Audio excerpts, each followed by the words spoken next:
Hello, ladies, gentlemen, and everyone in between, and welcome back to The Struggle, a news talk show powered by illicit substances. I'm your host, Amber Schultz. Tonight's light-hearted topics include Australia's recycling crisis, banking bastards, and drugs.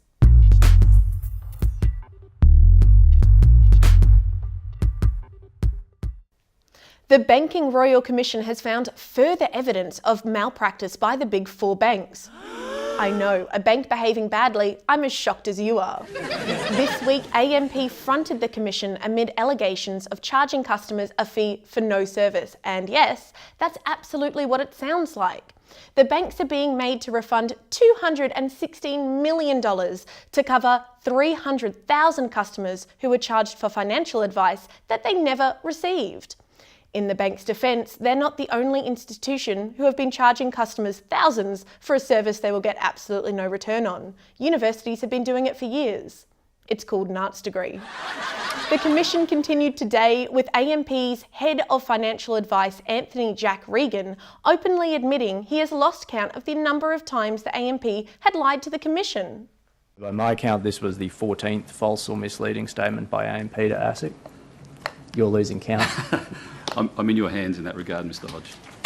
I know. There's so many you'll have to rely on my count, I'm afraid, Mr. Regan. Just a quick one for anyone wondering, lying to federal regulatory bodies is up there with killing people, eating the last Tim Tam, and interrupting lectures to ask irrelevant questions. If you've lost count of the number of times you've done it, you need to stop doing it.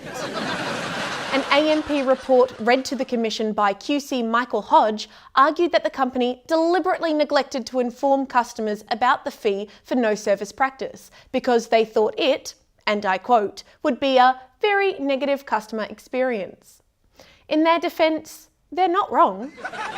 Regan found himself in further trouble for suggesting that the AMP board approved changes to an independent report.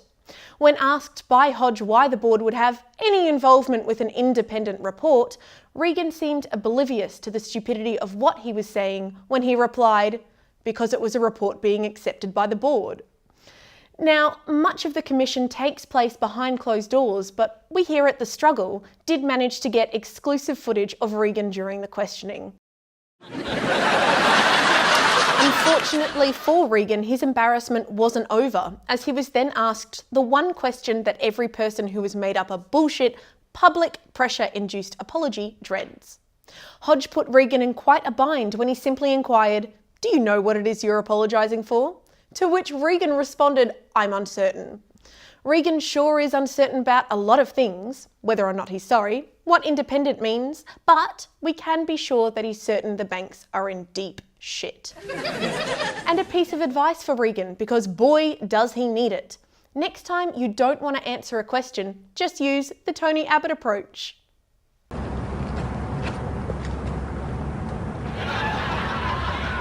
You're not saying it, did Tony?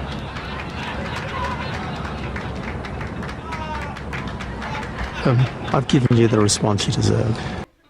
This brings us to Abbott's best friend, Barnaby Joyce. Joyce and his former staffer Vicky Campion have welcomed a baby boy to the world. It's reported Joyce prepared for little Sebastian's arrival by getting a makeover.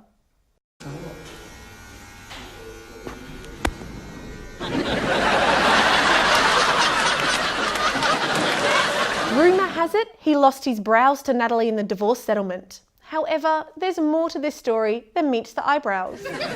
Last month, Joyce told the media the identity of the baby's biological father was a grey area. Luckily, there is one way to be sure if the baby is really his. Just check its eyebrows. The birth of this baby has shocked Australia. Not because Joyce was preaching family values while shagging his staffer. Not even because he called same-sex marriage decadent while humping his mistress, but rather because there are actually multiple women in Australia willing to sleep with Joyce. Australian women, raise your standards. Speaking of trash, the country's recycling crisis has worsened. The cost of recycling has increased after China made the decision to stop importing plastic crap to focus on exporting it. As the crisis continues, Melbourne's alcoholics are starting to get antsy, wondering what on earth to do when their full wheelie bin doesn't get taken away. Proposed solutions include stashing bottles in neighbours' bins, finally using that green waste bin, and, of course, reverting to the trusty goon bag. Speaking of getting smashed, last Friday stoners everywhere celebrated 420, the time of year where Australians forget how our calendars work and embrace cannabis culture. Melbourne was engulfed by a plume of smoke Friday afternoon, and secondhand smoke recipients reported feeling chilled out and hungrier than usual. We received word that sales in Cool Ranch Doritos skyrocketed as a result of the day's activities. Now, the term 420 comes from high school students in the 70s. The term is commonly referred to as the socially acceptable hour of the day to smoke weed, meaning marijuana users have a 40-minute head start on little fat lamb drinkers. The Australian Greens are proposing to legalise cannabis, with leader Richard Di Natale saying the war on drugs has failed, pushing for a controlled and regulated market. Di Natale gave an impassioned speech at the 420 rally, a speech which really seemed to resonate with this pro-cannabis pooch. I have been one of the 7 million Australians who have tried cannabis, and unlike Bill Clinton, I did inhale. Despite its current illegal status, marijuana use is widespread throughout Australia, although a quick trip to Nimbin could confirm that. According to the 2013 National Drug Strategy Household Survey, around 15% of adults in Australia use illicit drugs. This also means that 85% of adults in Australia need to loosen up and embrace a good time. Last year, the Global Drug Survey found 34% of females and 23% of males smoked weed 2 to 10 times over the past year. Women are more likely to smoke weed than men. Apparently, when intimidated men tell assertive women to chill out, they take it on board. Prime Minister Malcolm Turnbull admitted to smoking pot in 2008, but warned of its damaging effects. Yes, I've smoked pot. Yes, there you go. There you go. Did you inhale? If you would like to reach out to Turnbull to offer him a bud, he can be reached at mel.t69blazeit@hotmail.com. To see if cannabis is really as harmful as critics say, we gave some to our intern.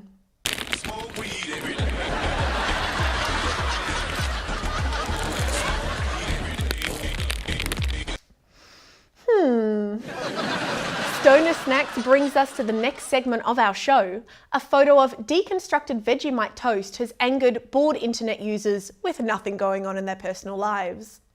New South Wales cafe Cope Espresso has come under fire for its gourmet Vegemite on toast. Now, as uni students, we're familiar with the dark art of stretching something simple into an elaborate pile of bullshit. But even by our shockingly low standards, this seems ludicrous. Expecting people to pay for 2 pieces of toast, one with a hole in it and a smear of Vegemite, is pretty ambitious.